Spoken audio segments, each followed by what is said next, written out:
So a lot has been said with regards to this crisis. Like I said, there are other informations coming up as we go on the show. We will bring them into the full discourse. A lot has been said. First is the clamor for the government at the center to address the Federal Capital Territory Minister. That's Nyesom Wike. Then, of course, there's the part of the 27 lawmakers who have decamped, blaming the PDP, even if in that statement I didn't see exactly how there was fraction in the PDP, as they allege or as they claim. Then finally, we hear the man of the moment, the Federal Capital Territory Minister, speaking while receiving the Oba of Ogbaland amongst all the traditional rulers. And I particularly take his last statement, the last part of that statement that says, do not do away with the ladder with which you climbed up, because you will need it when you're coming down.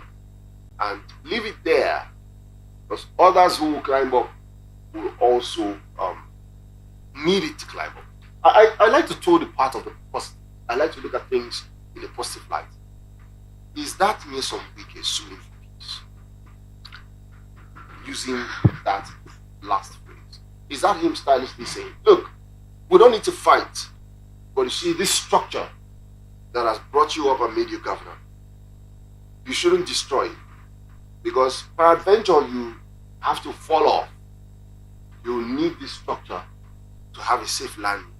Meanwhile, it is this structure that will also help others, other river sons and daughters, climb up as you have. So don't destroy it. Don't destroy it. You will need it. Others will need it. So why do you want to destroy it? Honorable. Yes, I choose to use that word as well. We are all honorable members. Although we do not have any content, so that's on the lighter note. But what's your opinion? Where do you stand in all of this conversation? Well, they are not telling us the truth. That is one thing. None of them. None is telling us the truth. Secondly, I see them dancing to a beat that they don't even understand. Because underneath this rivers crisis is the economic factor. Rivers State must go down for Lagos to go up. It's an economic factor. Many people will not understand. I'm not sure that they have even given their thought to this process. And I see this whole thing as a continuation of the crisis, excuse me, the crisis that brought guns into Rivers State, that eventually led to the mass exodus of the economic gurus from Rivers State to Lagos. And from that time, there have been a deliberate attempt and effort by some forces to continue to cause crisis in Rivers State so that the economy in Lagos will boom faster. Because there was a time we were at par with Lagos. So how come that suddenly, if Rivers State is not running after militancy, then political crisis will always happen. And if you look at it, there is always a link, a connection from Lagos.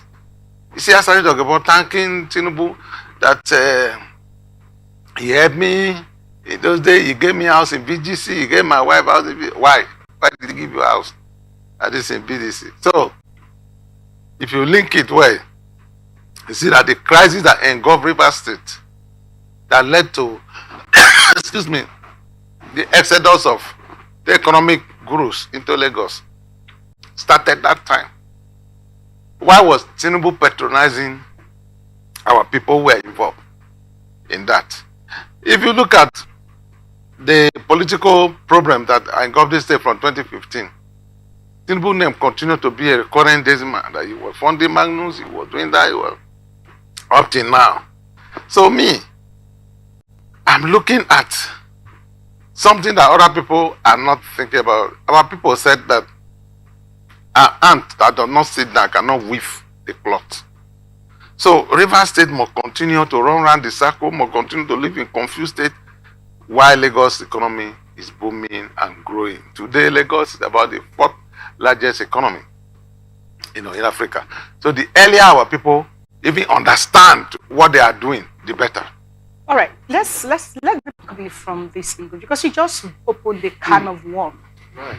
And like you said, you took us down memory lane from the militancy to the political upheaval that has befallen this state, particularly since the inception of APC as a party.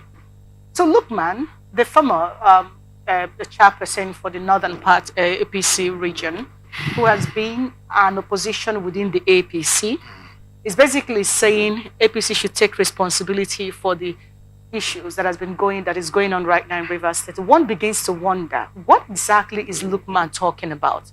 Listening to you and bringing to the fore the uncanny silence from the party national office, Ganduje, the party stakeholders, from even this region, the APC leaders from this region, and the president himself. One is wondering, is someone being made a stooge, a pawn in the pie to ensure that this state goes to ruin? Earlier on the show today, my colleague and I were asking, what is this silence about? How are you comfortable that Asari has made a threat and warned, Bandef have warned? You know who these people are.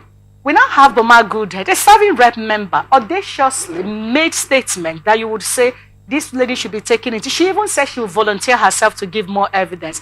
Not the IGP, not the DSS. Then 24 hours after, the FCT minister came into Rivers State, I saw boys who were flying colors before the media around him, hailing him and singing the usual "Wiki they come, Wiki they come." These are what songs. We're no longer in elections. It's no longer about him and Atiku and all of that. So what exactly could be what Lukman is pointing at here when he says, hold APC, or APC should take responsibility for the crisis going on in Rivers State? Is there an angle that we may not be looking at this that may be panning out? I think Lukman understands what it has taken very well.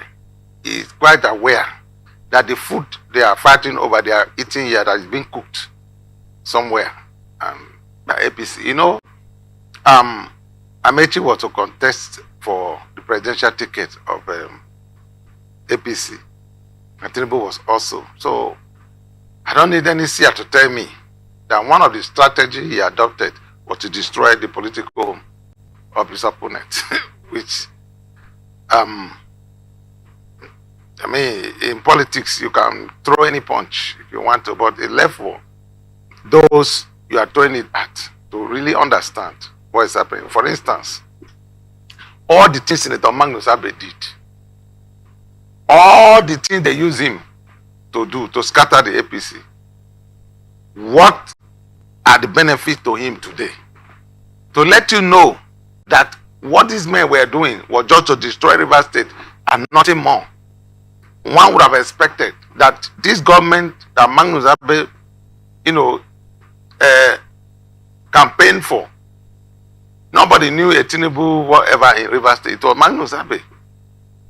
One would have thought that when the food is done, that they will invite him to dinner to come and eat. How come that nobody is even mentioning him? That should just tell you that there is something much more than we know. Like Lukman is saying, why didn't APC National do anything when crisis was on in this state? Why were they always supporting positions that will tend to destroy the party the more? For instance, when we were in court, APC was in court, suddenly you will just hear that the legal officer national has come to withdraw the case. At that point, the state looked completely helpless because the national has withdrawn. Now you saw Etoeko went to court again. You just heard that the national has come to withdraw, meaning that Etoeko is on his own. Right. So why we, a party that we want to be in power, or we're pulling off the rock from the party not to get to power? It shows that the more APC is in crisis in Rivers State, the more Rivers State as a whole is in crisis, the better for those who are beating these drums. So we need to know who are beating these drums. But fortunately, Lukman has pointed a finger somewhere that the APC National, and I agree with him completely. Because he cannot just wake up one morning and say, have dissolved this people without even calling party members to the table. Right. And from the way things are going right now, it's like the APC will be handed over to Nyesom Wike. So Nyesom Wike become the leader of PDP. He also become the leader of APC. He is also the minister and also the governor. Interesting. So I mean, why is Lagos? Why is Aso Rock silent over this matter? Is there anything that they know better than we do?